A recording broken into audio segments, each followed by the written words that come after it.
Hi, I'm Dr. Morbaja, astrodynamicist, space environmentalist, and associate professor of aerospace engineering and engineering mechanics at the University of Texas at Austin. And I listen to the Cold Star Project. This show is for entertainment purposes only and is not intended to be what is termed professional advice. The Cold Star Project is proudly presented by the Operational Excellence Society. Cold Star Tech is a supporter of the OPEX Society, and Jason Kanigan is a member of its board of advisors. Talk with us at Cold Star Tech to find out more about the OPEX Society and what we can achieve together in your organization, or just visit opexsociety.org. Thanks for joining us for today's show. Welcome back. We are returning with Dr. Yan Song. He's an executive at a major Fortune 500 company, PhD in physical chemistry, physicist, and our focus is on operationalizing cultural development. If you missed the first episode in this series, I have created a short link, and that'll take you right to the top of that for that playlist and get your definition there. we cover the what basically of operationalizing cultural development, and this time we're going to start digging into the how do you actually do this thing. And of course, this is anybody who's worked with culture and change management and that knows this is like the most complicated, difficult thing in the world to do. And so I really appreciate Yan's perspective and his systems thinking ability and all the insights that we're going to get into. So please join us for the beginning of the how. What is the first step to take in operationalizing cultural development? Yan, welcome. So how do you operationalize cultural development, right? To me, unless you can operationalize something, it's not real. It's just talking, right? So by operational, I mean we actually do it, right? So what do we talk about? What we do are often two different things, and this is actually one of the key steps I built into my approach to how do we diagnose that, actually overcome that. That's part of the action. So let me say, over the weekend, I just thought, if someone's listening to this, right, and we dive deep into the first step, without knowing like second, third, fourth Where step, are we going? a little, off-putting, right? So maybe we just spend a few minutes, talk about the four steps, and then we go into the first step. Right. And I think that will basically fill in our hours today. Okay. Sounds good to me. All right. So maybe and that's where I made some slides, right? So I think that could be helpful. So let me share that. Don't worry. This is not going to turn into a slides presentation. I'm just using this as a outliner, like I said, right, for listeners to have a sort of a picture in our mind when we talk about those deep stuff. So that's I made up this slide just based on chance conversation with a friend on Friday. So you can tell how dynamic this thing can be. So what this slide says is there's a multiple ways, I call them multiple pathways for cultural development, right? So I'm here, as a good consultant, we are good at by 4x4 quadrants, right? So that's essentially two of the trade. So for people who don't like this, you don't have to like it, right? This is just a illustration, right? What do we talk about? I think toward the end of our conversation last time, right, I started alluding to, right, there's really two basic forces, in human dynamics that drives cultural development. And one I call this power, the other one I call love, right? And in business, we obviously stay away from those kind of touchy-feely words, and we use the words of competence for power, right? If you're gonna do something, you have to have competence. Otherwise, you can say, you are so powerful, but if you're not competent, you can't deliver. Okay, and the other ones we talk, expectations, right? So what are our expectations of ourselves, our expectation of our own employees, right? What the expectation of the organization? That really is driven by our, fundamentally emotions, right? So what do we love at the bottom of this? So if you just chart this from, low high on each dimension, like I said, you can, very quickly see some things that you recognize at the workplace. And also, the purpose I, using this chart is to point out there are a few different pathways how this dynamic could go, right? And obviously, we're here talking because we wanted to explore this, what we call optimal development, right? So how can we operationalize our day-to-day activity in such a way that, as we make money, our people develop, right? So then we'll be win-win. So everybody wants that. So, I represent this. When people started at the workplace, let's say out of college, they're really very innocent, right? They are certainly not, have any sort of very few anyway has any kind of a bad intentions, right? They typically have very good intentions, but I wouldn't say they're competent, right, at the workplace. So their goal is to become expert, and our job as managers, business owners, executives is try to facilitate that optimal development.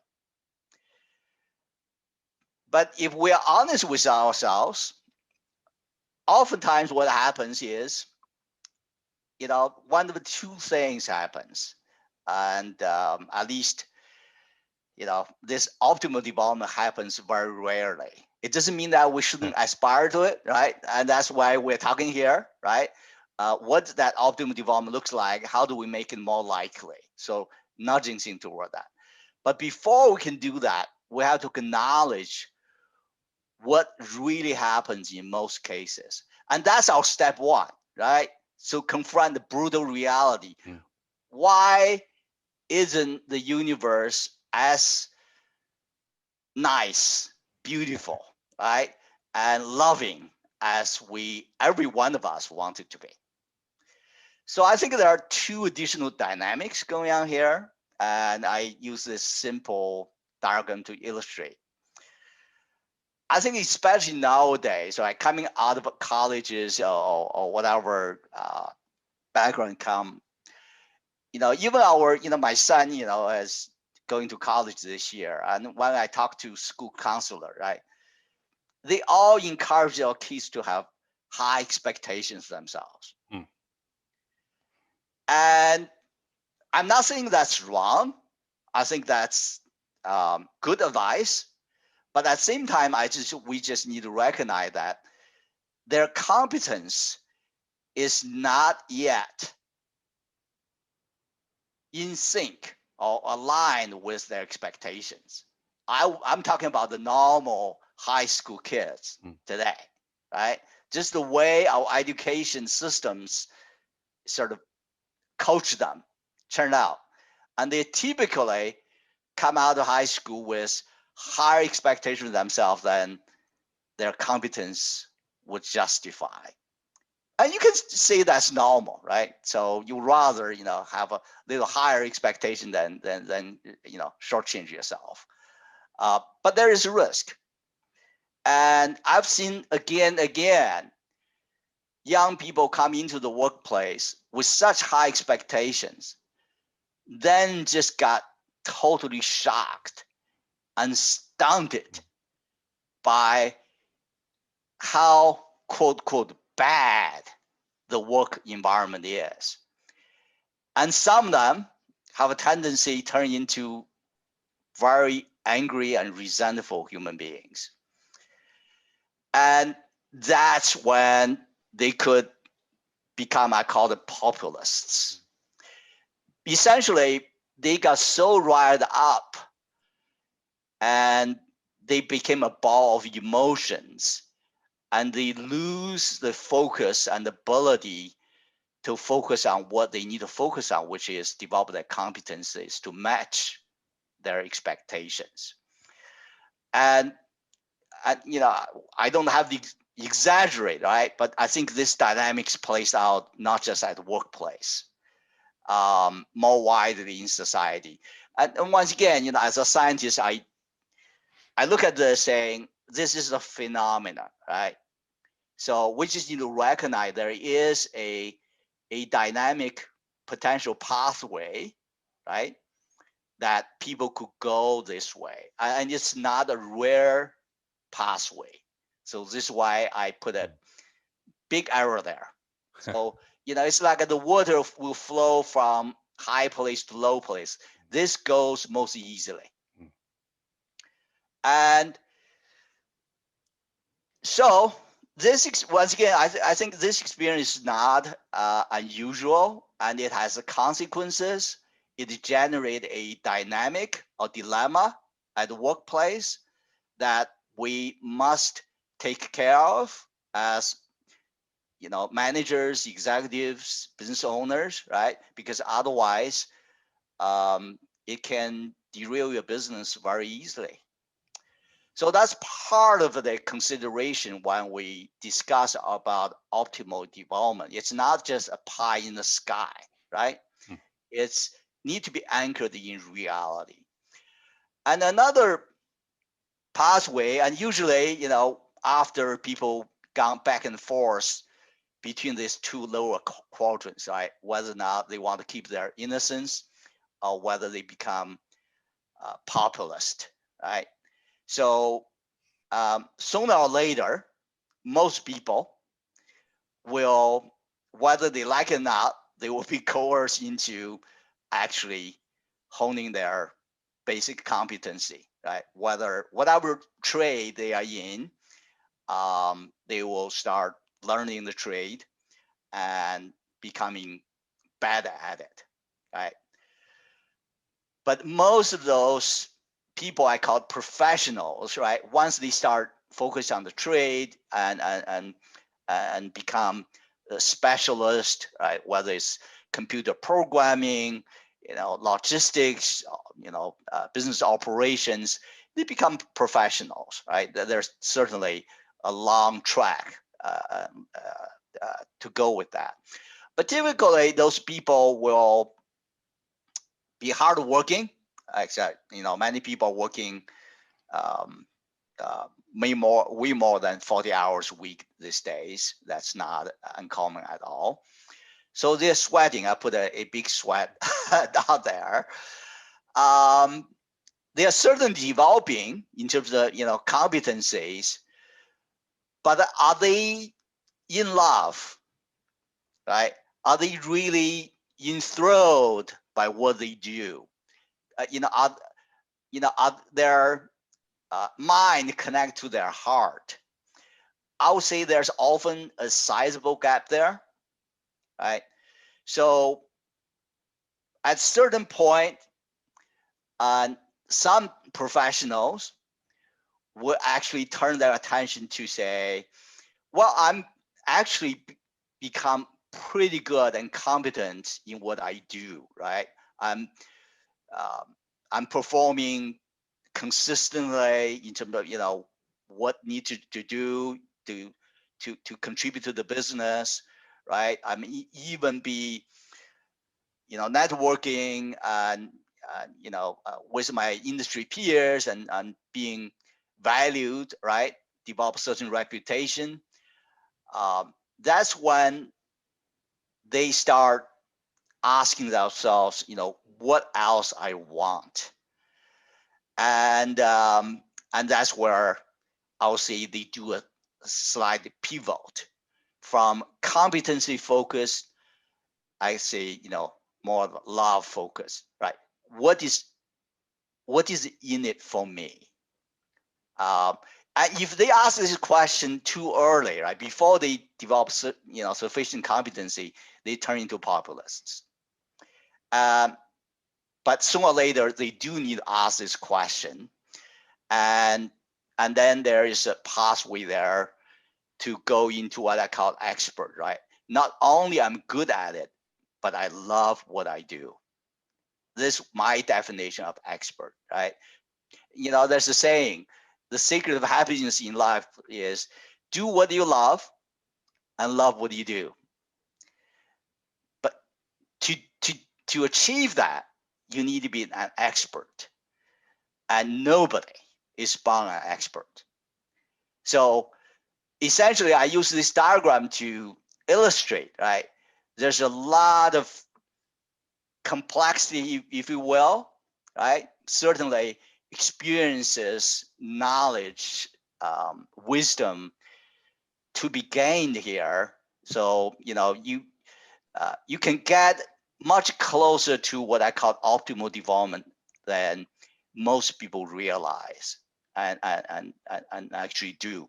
So I think there's a lot of value paying attention to this, and imagine that if you can just turn this sort of right angle slightly to a slope, you are gaining the quality of life here, and I'm not joking, because that's how people spend their life day in and day out. Most of the people I work with are hardworking professionals. They really put in a lot of sweat and effort, and they're good-hearted people. But I think they can benefit from learning some of the things we talk about, so that they can bring themselves closer to optimal development, so that their heart and the mind come a little closer, right? Their power and love can come a little closer, and that will enhance the quality of their life they are living. So that's why we're doing this. Okay. All right. I'm reading a book right now, Jan, called Don't Waste Your Talent. And it echoes this professionals to experts shift, particularly people in their late 30s, 40s like me, who have developed that competence and then go, I hate this, or I'm not in love with it. And what do I do now? And I was really surprised at how common that experience or feeling was of, okay, yeah, I've worked myself into this position. I'm employed, I do well at what I do, but I don't love it, right? And gosh, there's got to be something more than this. And some people try and push that down and put off the struggle to get over to the expert area here, or increase those expectations. And it works for 5 to 7 years, and then something explodes, their marriage explodes or something, right? Or they quit their job abruptly and freak out, right? So I can see definitely if you could as a leader help people get onto that optimal development path early and show them, look, not only here's what you should be doing, how about that? Here's what you should be doing that gives it what's in it for you, and you can be of value to everybody else. Work on not only the competence, because everybody seems to get that, right? But that there's this other factor here, the expectations or the love that you could be working on also. Like if somebody, my first 3 years out of college, I worked in the power industry and I developed competency, but I didn't love it. Right. And at the end I quit and I went to be a plant manager when I was 25. Right. I went after something that I felt I loved, which I had training in, but not much competency, it turned out. I had a lot to learn about being a factory manager. So, yeah. So I could see this happening at different levels in people's careers. So once again, I just made it up, on Saturday based on chance conversation with a friend, and it just struck me, it illustrates the sort of predicament of challenges for many people, especially at workplaces. So, and I use this as an intro, right? It's like this is a visual, this is a vision. You can hold your mind when we sort of go through these 4 steps, right? I mean, essentially, I think in session 1 we talked about a lot about the what, right? And then you ask a whole bunch of brilliant questions. So we explored what from different angles, but I think we deliberately hold back into the how, right? Mhm. So and now we're starting getting into the how. And like I said, before we dive into the first step of the how, I want people to have this, picture, right? Where we're going, why we're going the way that we're going at it, right? So if you hold that, sort of a previous image in your mind, the first step I recommend I call set up camp, because reality is rarely as pretty, neat, right, smooth as you would like to be, or as is taught in university classrooms, right? So, like I said, there is a danger or risk that people will get knocked out of their balance right away, and it did to me when I first started. I was just totally thrown off balance. So what I learned is that we needed to spend time to actually um, sort of set up camp and situate ourselves in the real organizational settings, which is not as pretty as we would like to be, but we needed to accept and embrace. Otherwise, like I said, we would turn into populists, and that's not going to do ourselves any good. So that's basically the first step. We will go into some material. There's some excellent resources help us to learn what the real organization looks and feels like. And to be honest, I wish I have learned this in college, but nobody taught me. Right. And even today, I rarely saw even business training, whatever you could find that actually do a good job, do justice to help people understand what an organization is like. Because without that firm grounding, whatever you do, right, is kind of detached from reality. Mm-hmm. And that's what we had a little bit of issue with that Harvard Business Review article, right? So it grabbed on certain correlations, then immediately jumped to conclusion that you can just act on those correlations and hope to improve organizational culture. And in my experience, it backfires every single time, because you have not even grounded yourself in reality. Then you start shooting those balloons. It crashes 100% of the time. Yeah, That's just I've seen this, Jan. Every founder or department manager has a mental movie running in their head about what's happening out there, right, with their people and doing things and that. And we go in at Cold Star and map these processes and check, like, even is what we found out in the interviews with the employees the truth about what's going on, and get those process maps straightened out so that they are correct. It is the reality. And it's always different. There are always big divergences that cause efficiencies and all kinds of trouble between that mental movie that was running in the leader's head and the reality of what's happening. And if you don't understand the reality like you're talking about, you're going to go in the wrong direction. Oh, absolutely.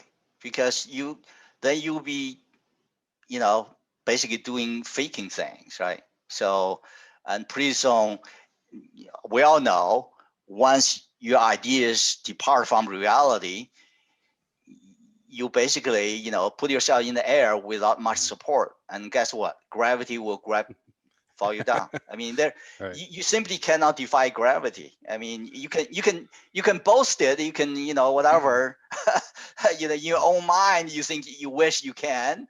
You can even write a fictional novel about it, but you can't live that.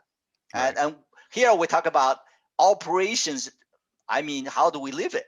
That's what I mean by operationalize.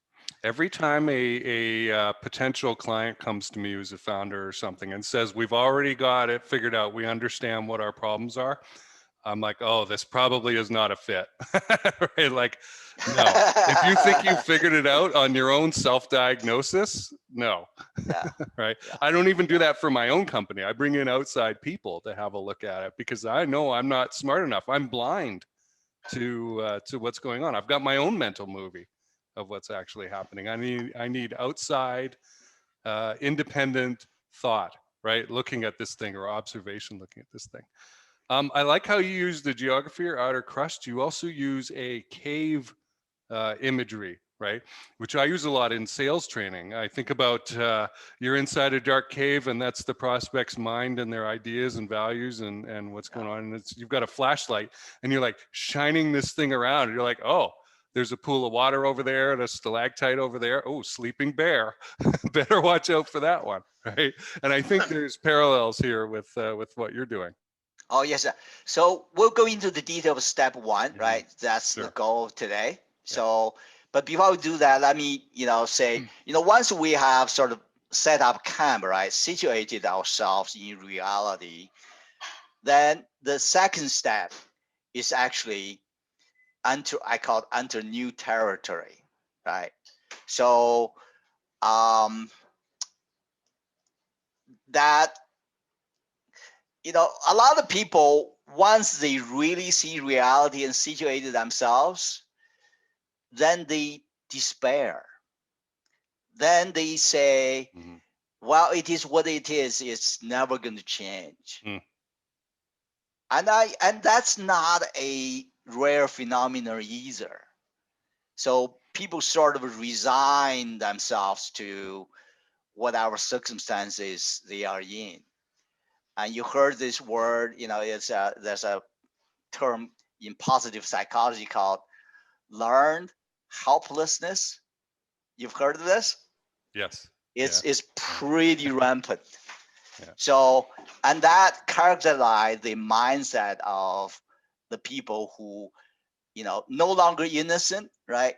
They actually learned the hard lessons, but then they resigned to fate. They basically give up. And this second step is essentially introduce a new light and a tool to allow people, overcome their current circumstances. But they can only overcome if they're willing to adventure into new territory, right? They need to change their mindset to say, well, it is what it is. There's nothing I can do. You've got to be willing to go beyond that. And I call it embrace human complexity and, looking for some new science. And to me, at least for me, the most exciting breakthrough in science of 20th century is this: mental models. Okay, we'll go into that, in the next episode. What it has overcome is, philosophers, scientists, theologians spent, I'll say, centuries debating about what is subject, what is object. There's whole philosophical books written about it, but they're all siloed. So if you talk about object, just object, subjects, just subject. Rarely they could combine them in an organic manner. And at this mental model, I say, is the first step that we actually have understood reality in a new light. This is what I call enter new territory. This is to me, is the most exciting thing I've learned in my entire life. Okay, I've been interested in philosophy, science for a long time. I've read, many things, but instead of putting into practical use, and this is just enormously exciting. I learned this in early 2000, and right after spiral dynamics, mentioned that, right? So I was interested in those things, and I would say spiral dynamics still primarily a philosophy. I didn't go into the practice as much as it needs to in order to make an impact. But this mental model and system thinking is just like I said, it was the biggest thrill I had in my life when I came upon this. So that's what we're going to talk about. Second step is, how do we enter new territory in the reality sense, right? Not just what's on the surface, but what's really happening in the universe. That's very exciting. Mm-hmm. Then after that, it's one thing get excited, right? It's another, you actually translate it into something that you live with. And that's another significant step. And I call it develop competence. So after I probably spent in the base camp, I would say, I don't know, 5-7 years, right? Looking, turn left is ugly, turn right is terrible, right? Look up and down, there was no hope. So that's the kind of feeling when you are in the base camp. But still, you need to, set up a camp there. But then, through spiral dynamics, system thinking, all these things, I see a light at the end of the tunnel. I start entering the new territory.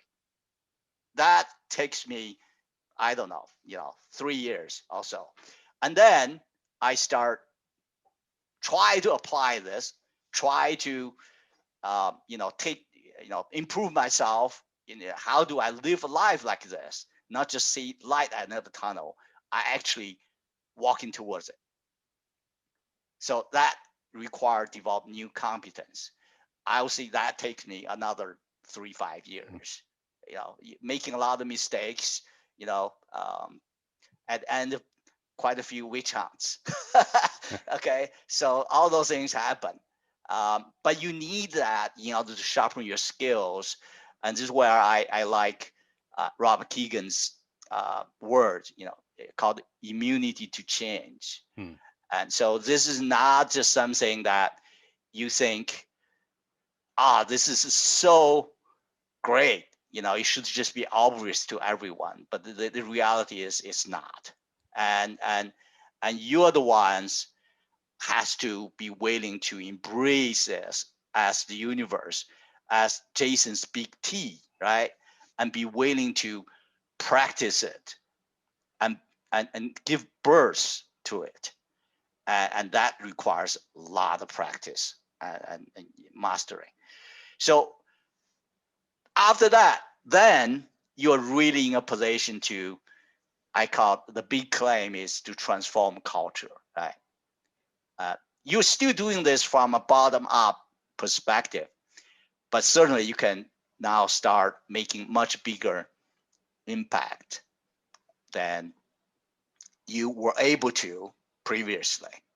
So I call this, optimize cultural development through an ecology of power and love, right? So when we call something ecology, it's no longer just a concept, right? It's no longer just even a methodology, but it's actually part of the living and breathing of your life, right? The environment. So this is just part of the ecosystem.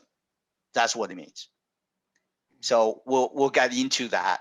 How do you do that on a day-to-day basis? So this sort of just provide the overview, right? The essential steps, how to optimize a workplace cultural development. And I would say, no matter how bad you think your current workplace environment is, this applies. I guarantee you, you will be able to improve it, and not just for other people. And I would say, first and foremost, for yourself. And in fact, if it doesn't improve your own life quality, forget about helping others. So that's just my own experience, and I believe in it. So you first of all have to try this yourself, and and prove to yourself it works for you. Then you will be able to find some opportunity to help others. Awesome. Well, I Okay. can say, I appreciate you sharing how long it took you to develop this, particularly without many guides, right, to help you. You're just sort of stumbling on things or working on things. I think Oh, maybe I'm only at step I was 2. helped. Yeah. There Okay. there are a lot of people helping me. Yeah. Like I said, this community systems. There's a called Society for Organizational Learning. Mm. Uh, Peter Singy, Mm-hmm. Otto Yeah. Scharmer, started that, Okay. and I got acquainted with that group. Mm. Like I said, after 2000, Yeah. and like that's when I really started entering new territory. I call it. Mm-hmm. It was, oh yeah, without that help, I don't think I can do this myself. Mm. Once again, Okay. we're all helped. We Yeah. all help in one form or another. So no one can do this alone. Right. But Right. still, it takes individual, Yeah. you know, Commitment. Yeah. commitment and Yeah. courage to Yeah. do it. Yeah. Yeah. Because I found out about some of these things and the systems thinking approach, and it was so different than what I was taught.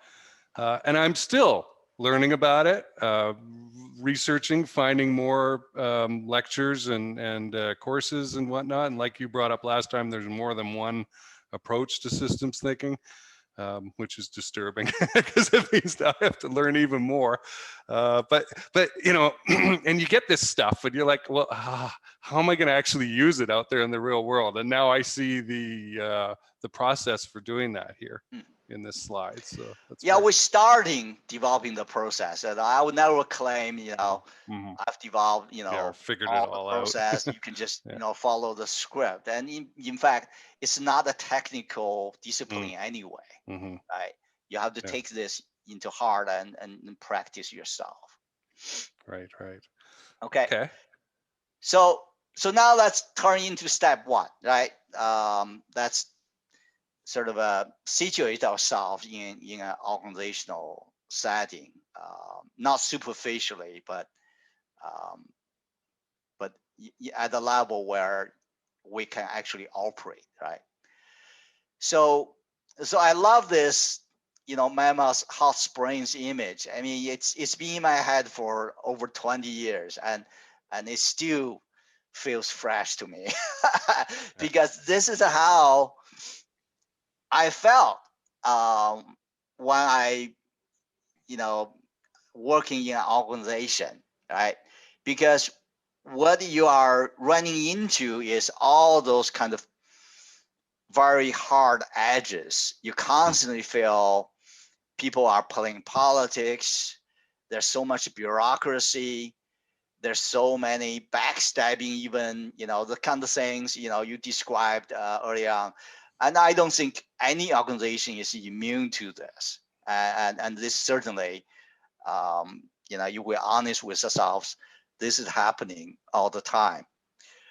But the way I, you know, learn how to, you know, not accept this, in terms of, they are just, never going to change. I do think we can change it, slowly, step by step. But the thing is that we needed to understand where those things come from and learn to not to take it too personally. Hmm. I think, and this image helps me to do that. So if we think about life, right, as those sort of trickles, right, that come out of volcano, come out of a hot spring, right? That's the source of life. And I don't know if you've been to Yellowstone. I've been. If you look at this spring, what's trickling out is teeny little bit, right? Mm-hmm. And it just oozes out. And the closer you get to the mouth of the spring, even those minerals become shinier, right? Because they are newer. As you move to the edges, it became more and more, sort of crumbly, right? Lost the luster of life and became rugged, cracked, all those things. And I just thought to myself, oh my God, this is exactly what happens in organizations. There is a spring in any organization, any business that is generating life.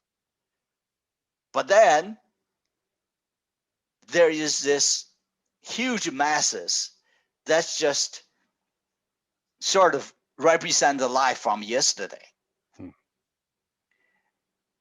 And if you just look at this mechanically, right? Just look at the mass itself. That life generated from yesterday dominate the landscape.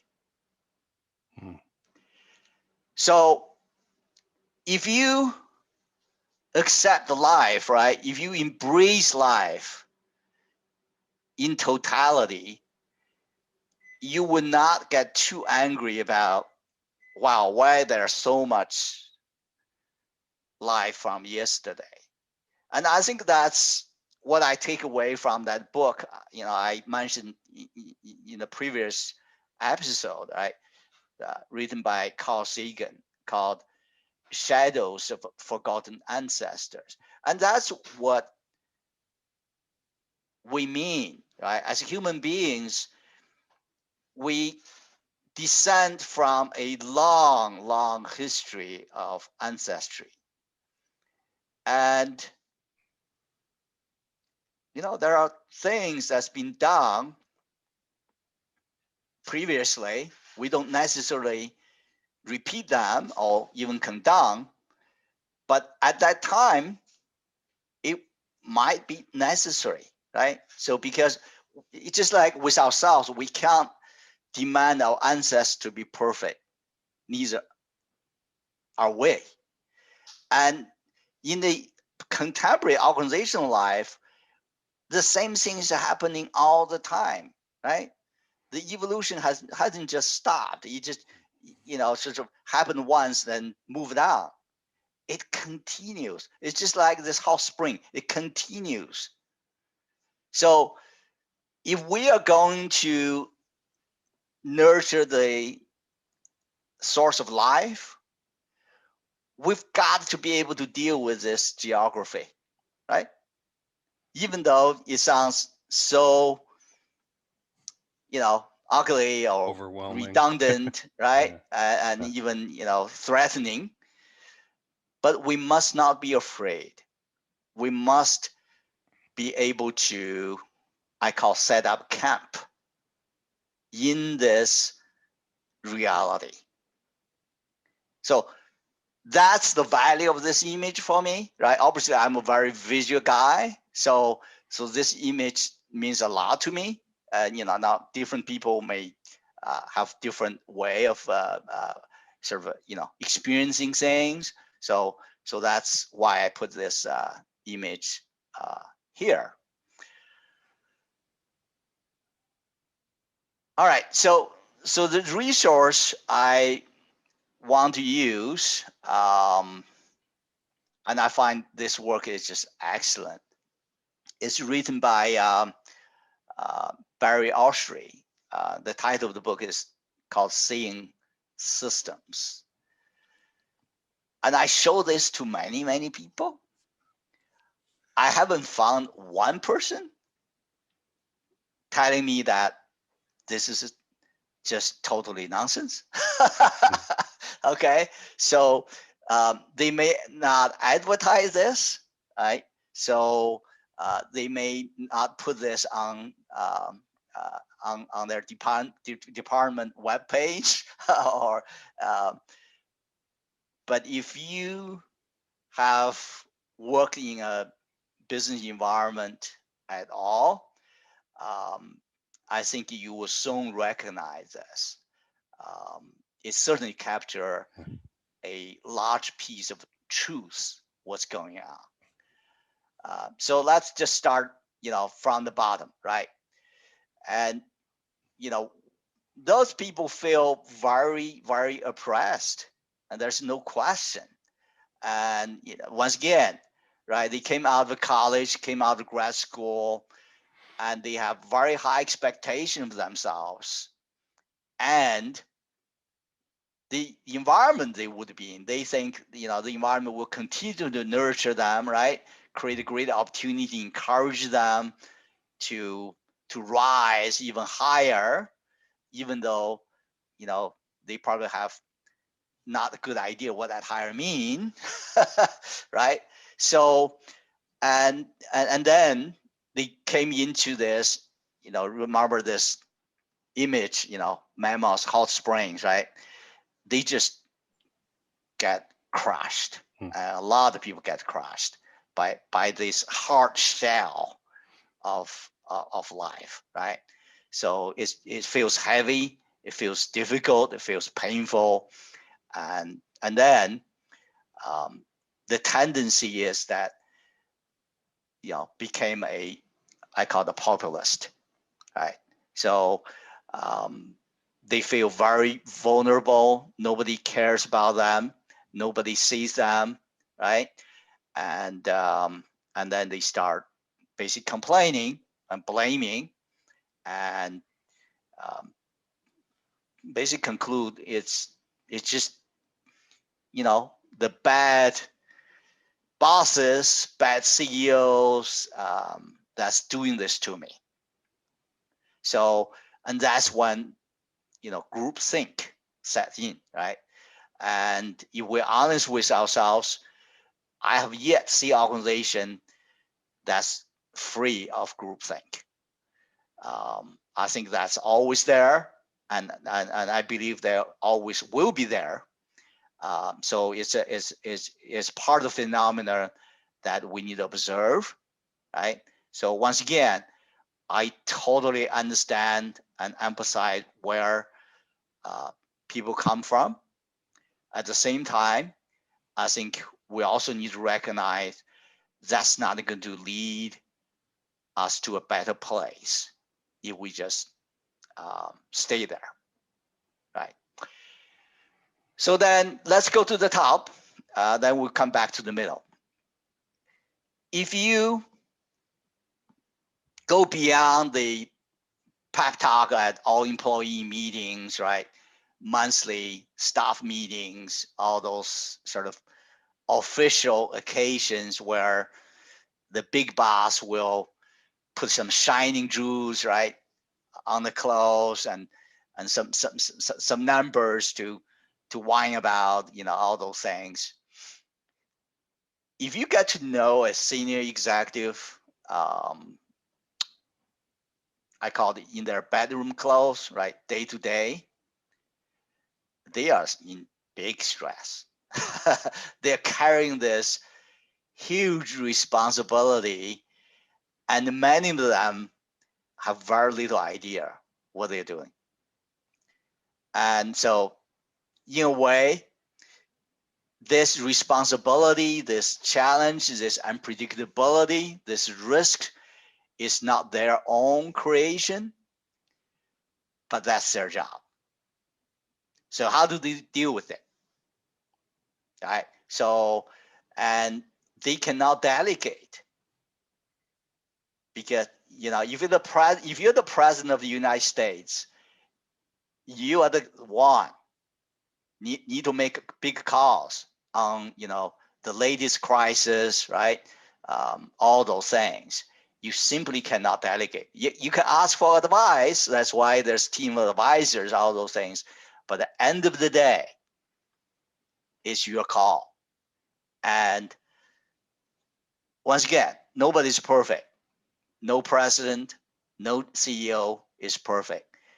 And if they're honest with themselves, they make more mistakes than deliver winners. And they need to live with the consequence of their mistakes. So anyone think that those people in the corner office is in just comfy chair and drinking bourbon, that's simply not true. And they might choose to do that for a day or even a week, and then their world crashes. So it's a very stressful job, and I've, I can't claim that I've known a lot of them, but I've certainly known some of them. And my observation is that they're always challenged, and none of them is what I call competent to do that. And almost all of them are trying. And so that's all I can say. And the only thing they have is try to delegate as much as they can, right? So, if Jason, you are my VP of operations, you take care of this, okay? Don't just bring bad news to me. Take care of something. So that's how they operate, and they had to operate that way. So that's the view from the top, if you will. And then if you're a middle manager, right? If you're a department head, if you are even a division vice president, what are you going to do, right? So you're going to, first of all, you're going to deliver what the chief executive asks of you, right? Because that's how the ship can stay together. If you don't do your job, then the whole ship just sink. So you need to deliver that.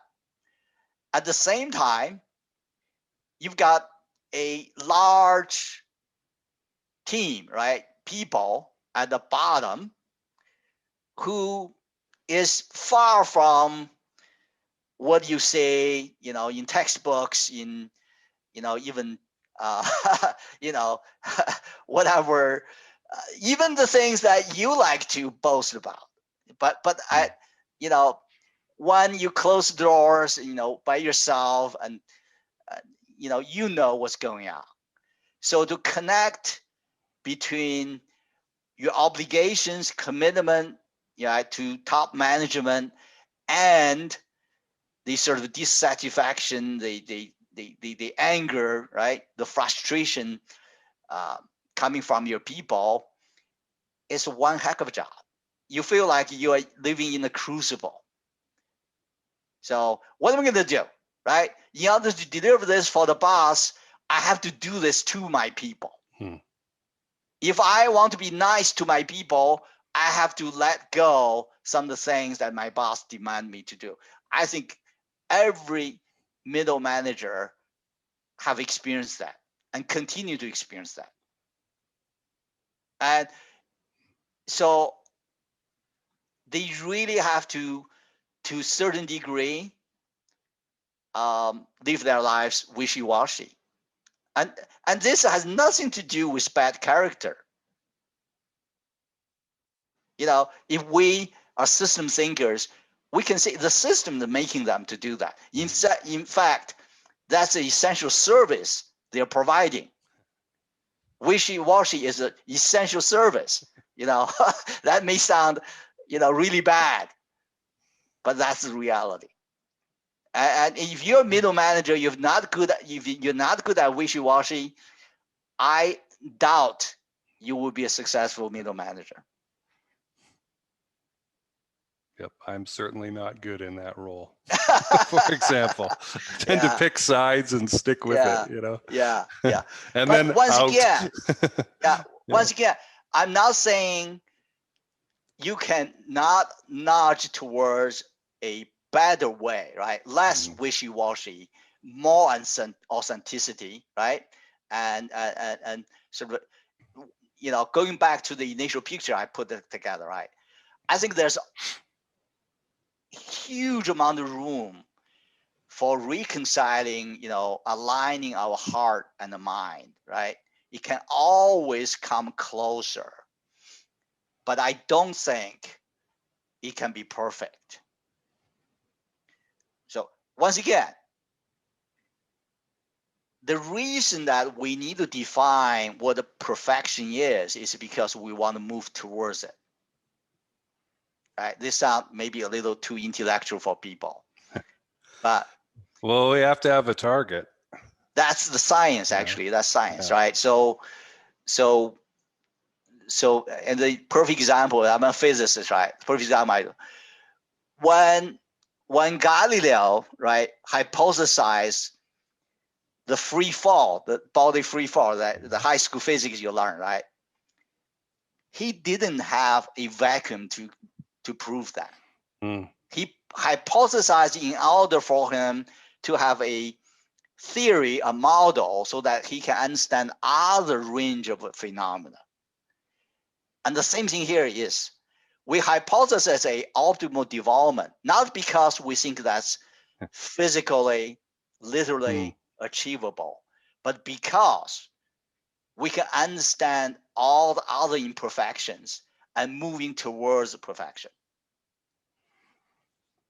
Okay, and I remember Russell Aikoff talked about that law of free falling bodies as well in a lecture, and his thing was that it was set in a vacuum. Well, that's great, but what actually exists in a vacuum? Yeah.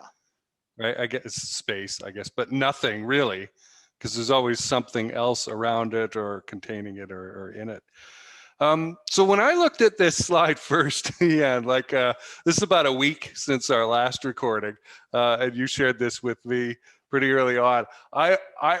This freaked me out. I was like, oh my gosh, this is a terrible condition of isolated, fearful territory, protecting, wolf marking territory kind of people who I thought actually only have the goal of personal survival. And they kind of do, but I also see that they are actually helping the organization in the best way that they can right now. But what this looked like to me was stratification, which is analytic thinking, right? It's slicing things into pieces. And then I went, oh dear. If we tried to solve a problem at one level, like let's go deal with the folks at the bottom and make them feel less oppressed, I don't think that would actually help the organization, right? No. From a systems thinking approach, these components all have to fit together. So for you, what then is the organizing principle? Is the purpose of the system, say all the components together is to drive a car and transport a family or something like that? All this organization and these components, what's its purpose? Is it to develop to that sort of mythical vacuum goal that we've got about what the perfect culture should be like, with love and competency, or is it something else? Yeah, we're going to come to that at step 4, right? So we're just beginning, right? So, all right. Essentially, we are trying to say, how do we integrate our hearts and the mind, right? Our power and the love, and we can't just wishfully mandate that, right? This is actually it's a human development process. So how do we develop this step by step, right? In a real world environment, because we need to eat, right? We need the money in our pocket. We need a house to live in. So how do we do all that in the context of our day-to-day living?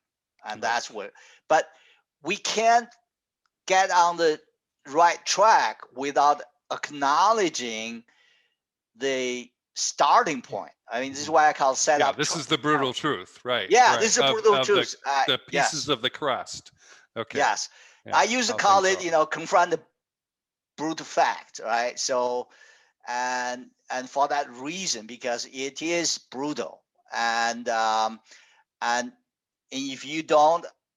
if this turn your stomach off, and somehow you wanted to just sort of don't want to think about it, and just walk away, that actually gets you off reality.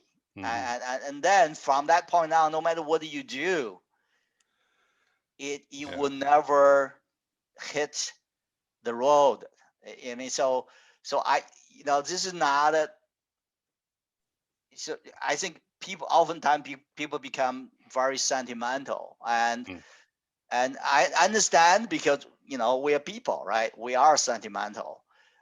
Yet, if we want to improve our circumstances, if we wanted to develop, real, right, the big T, the Jason's big T sense, then we cannot turn away from reality. And so I took that confront the brutal fact from the book written by Jim Collins, right, which was the #1 selling business book ever. Right. I think it sold some I don't know, 15, 20 million copies, called From Good to Great, right? And one of the actually, he has a 3-step process, and the first step is also confront the brutal facts.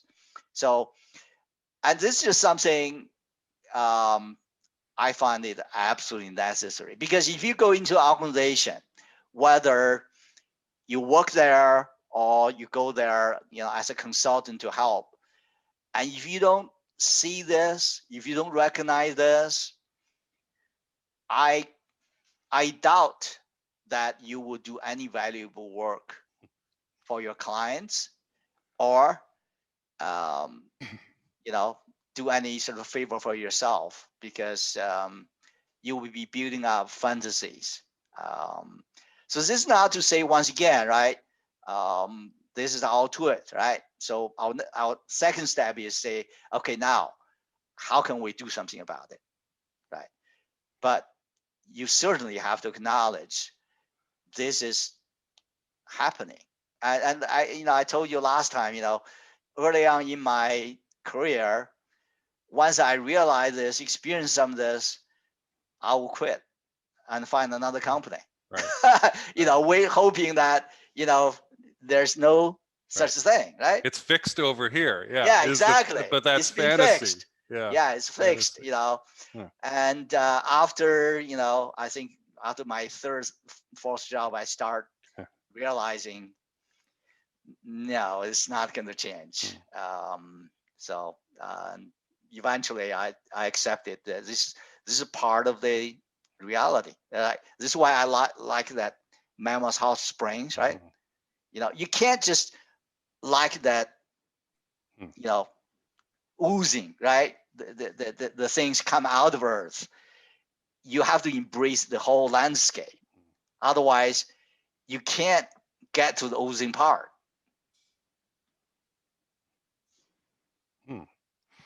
Okay. So, and we've got righteously done to customers down there as another factor. And I kind of made a joke about this. We've heard lots of business owners say something like, "This would be a great business if only it were for the darn customers," right? Right? So, and I've got a friend who's actually our CMO, Stephen Monaco, who's an IBM futurist, and his big thing is voice of customer programs, and so it's the opposite of this, right?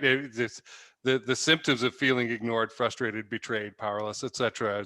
What can you do to reach out to them and help them feel heard and give feedback on the products and develop something more useful? So that is going on as well. Okay.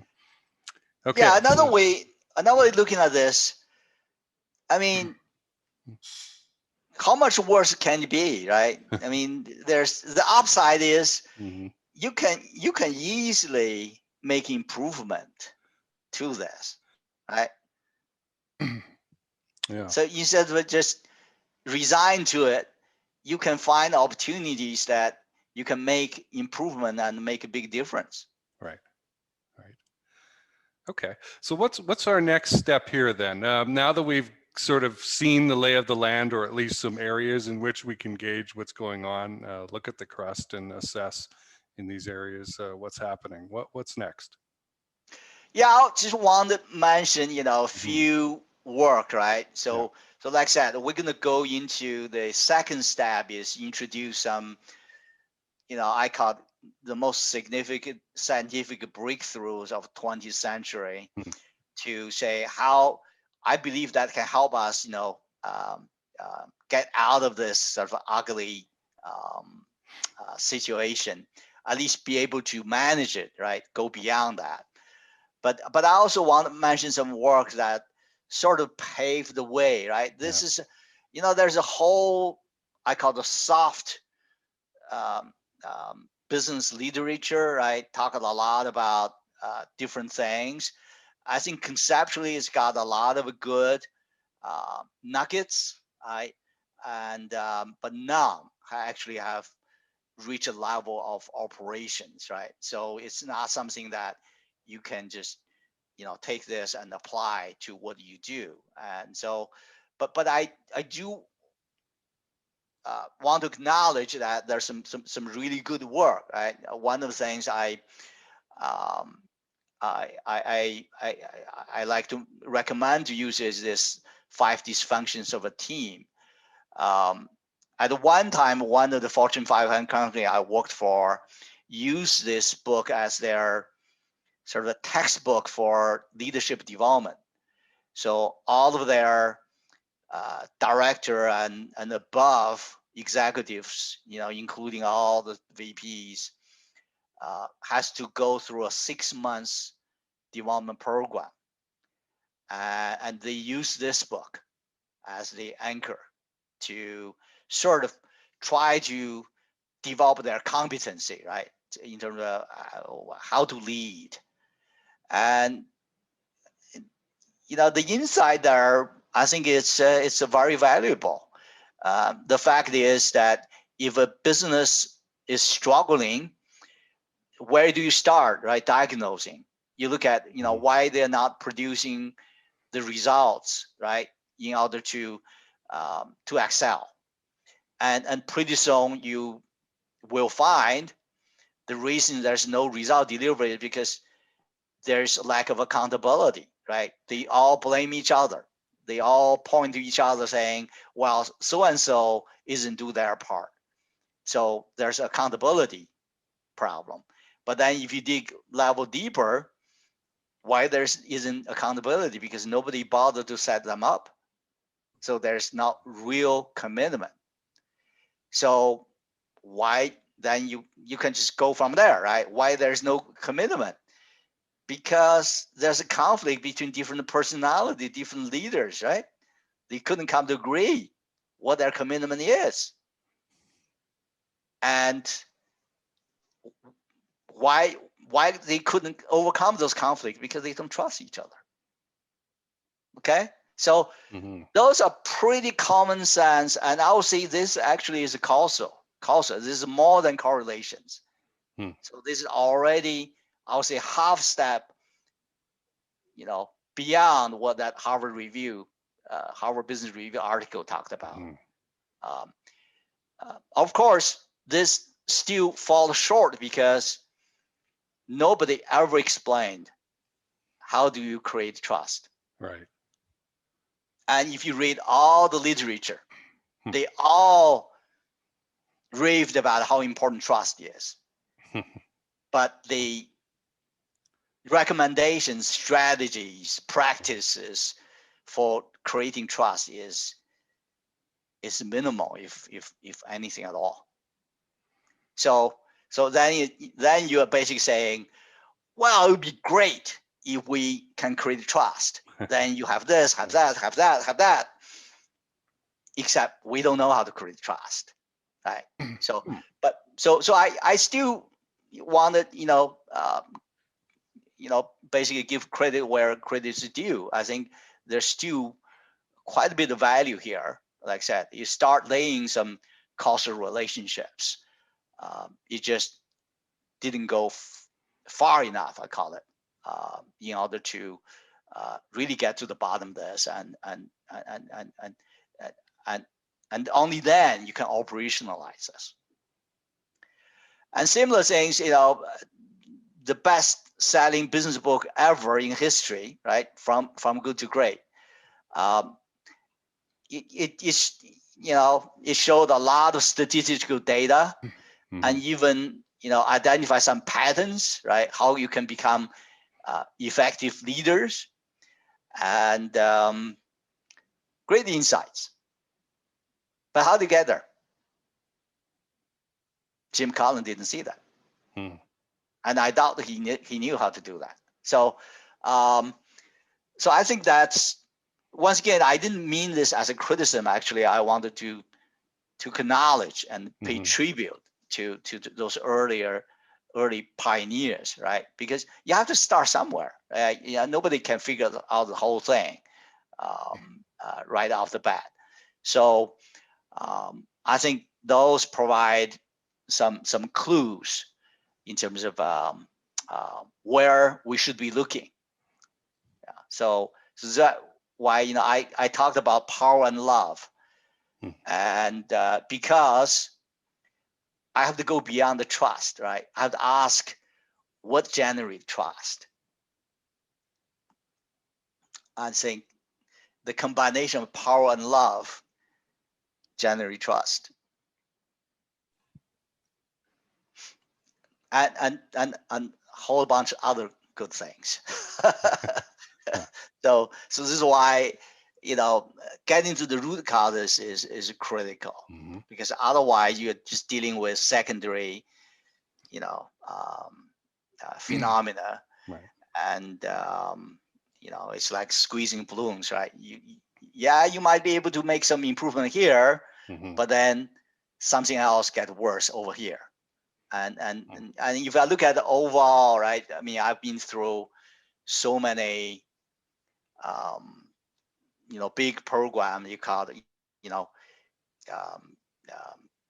whether employee empowerment, right, customer engagement, you know, all kind of a big cultural initiatives that companies spun up and drive through every, you know, 5 to 7 years by my statistics. So they refresh those things. And typically they start with a big fanfare and have some, I would say, you know, temporary short-term benefits, but it just peters out because it hasn't gone to the fundamental operating system, which is what the culture is, right? So you can put some bandages, you know, apply a fresh layer of paint, but unless you get to the fundamentals, it's hard to sustain. And that's where system thinking is coming from. And my definition of system thinking is what is sustainable. Okay. See, before we had this discussion, yeah, I had thought the way for the leader to work on developing trust was from the top down of the Lencioni pyramid here. The leader commits to getting certain results. They take the accountability. They commit to it.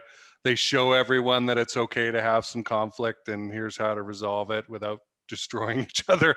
And that helps develop the trust.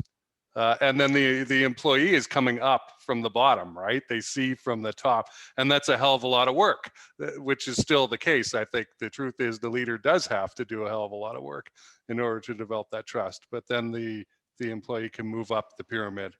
But you're saying that that's not enough, that it's not quite causal in that way.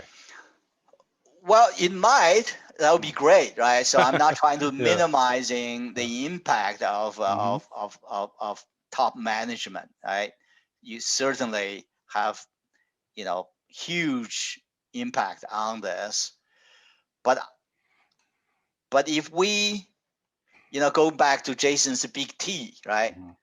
The big T doesn't belong to top executives alone. Yeah, it's not just the executives. Yeah, otherwise it's not a big T. Yeah, because it's not inclusive enough. Yeah, it's not the whole hot springs. Exactly. And the territory, the environment. Yeah. Also, if if it's a big T does not have names, right? So Because it's one big thing. T, Yeah. big T is a part of the universe, and Right. anyone can tap into it. Right. So I don't want to minimize. I certainly recognize, if a top executive became a system thinker, right, truly practices, not just talk about it, certainly have a larger impact on an organization than a employee at the bottom. There's no question. But what are we talking about here is not say it only help you if you're a top executive, or only help you if you this, right? We're talking about the big T here. And that can be, leveraged by just about everyone. So that's how, because I'm at the bottom, I'm a scientist, right? If I do something, I want to, like you said, I want to make sure it's part of the big T. Okay, well, let's finish up because we're at about an hour and a half, which is as long as I want to make one of these. That's right. But we've had a lot of foundational stuff to cover here. I guess we've taken people through, a lens or a way of looking at things that is probably new to them. Being willing to confront the ugliness of what's actually happening, and showing them, okay, here are some different areas you could look at in that. What then? What next? Yeah, so the second step is I call it enter new territory, right? So it's really recognize the powers we actually already have in ourselves, but just not realized. And I said, I think at the beginning, human beings, especially philosophers, have actually been searching for this for centuries. And, they've made various attempts and been frustrated, all those things. And I think it's just extremely exciting. I believe we have hit the right path in the 20th century. We found a way of combining what is objective and what is subjective, and and learn how to recognize that and leverage that in real life. And that's essentially new power. It's like a whole new industrialization. We just found a new power. I'm not exaggerating here. What I anticipate is that throughout 21st century, or maybe even longer, the human race will be unleashing this new power and change completely the human life as we know it, just like industrialization did. Okay, I guess you guys got to see me have a realization a few minutes ago in real time about the trust thing, and that everybody had to be working on it. But I think I'm able to formulate this question then, which will be our lead out question. So you get to the point where you understand this stuff, you're willing to sort of adopt this way of looking at things. And you see the oppressed bottom folks in the organization, the stretched middle, the stressed out top end, etc., pressured from all sides, and that. What do you do with that? Like, should they be rating themselves, or writing down symptoms, or just kind of going, all right, this I just look and I see it, and we're in the situation we're in. I don't have to get too technical on writing down the details of these things, because most of them will blow off as we start to fix them, or what? Yeah. So, I mean, this is my experience and my, recommendation to folks as well, right? Don't try to take on too much, right? Just pick one or two, the kind of challenges that is meaningful to you, right? So whether it's, I'm just having the hardest time with this person, right? I mean, I have to work with him. Otherwise, I can't do my job. However, it's just so difficult, so painful, right? Or there's, there's just something that's, this ridiculous thing that's been going on forever, And I've, talked to my boss several times, but he didn't pay attention. Or saying that, just pick one or two of those things that really matters to you, right? And then I'm going to introduce this new tool in the next step, and experiment with it, right? So you've got a problem, you've got a new tool, right? Okay. Experiment.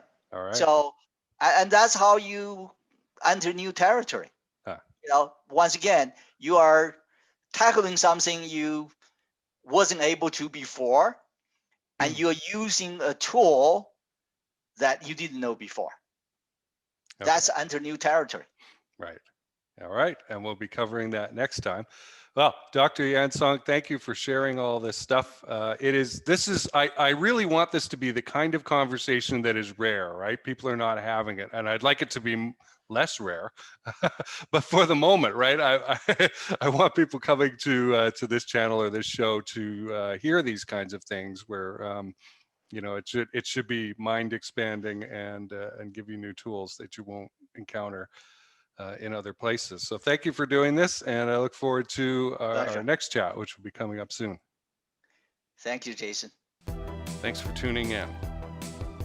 If you're interested in working with us at Cold Start Tech, here are some of the things that we can help with. There's a lot of people who talk about process, documentation control, attention to detail, all this stuff. We help organizations become true learning organizations. Remember, if something isn't written down or recorded in some way that's accessible, searchable, findable, it didn't happen. It might as well not have happened. So if you have two people who solve a problem, a serious problem in your organization, but they do so in isolation and nobody finds out about it, which happens all the time, then it didn't really happen and nobody else can access that wisdom. So we unlock wisdom for your organization. We do a lot of things in the space industry. We have access to regulatory and legal officials who can help you, if you're a space industry founder, find out what areas of regulation and compliance do you need to be working with, compliant with. And we find a lot of folks don't even know about some of these areas. They don't even know that they exist. Can you imagine how you're going to stumble and stub your toe and really screw up your organization's timetable if you don't know about these things?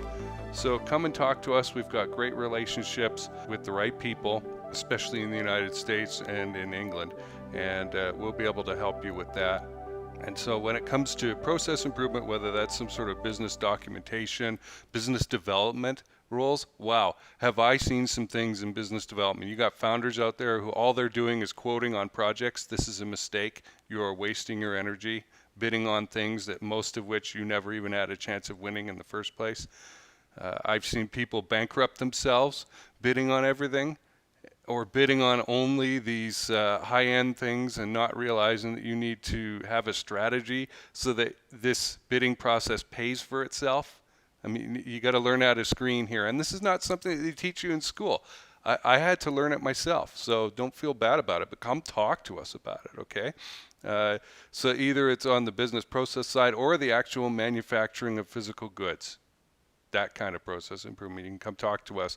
Can this be done faster, cheaper, better? And yes, most of the time it sure can, because people just do stuff, and the first person to invent the way of doing things is the person who gets to choose most of the time how things are done. This happens all over the place. I like to point out our traffic signals for automobiles are based on the way that they ran railway traffic 100 years before that, okay? So, and this is key in the space industry right now, which is new, right? This is an area that I personally am interested in. How we figure out how to do stuff today is going to impact generations, because people are so easily locked into this is how we've always done it. And if you hear that at your organization, there's a warning bell. This is how we've always done it. You need to come talk to us at that point, okay? So reach out to us. It's easy to do. Just message me on LinkedIn or email me at jason@coldstartech.com. I want to hear from you. Thanks for listening.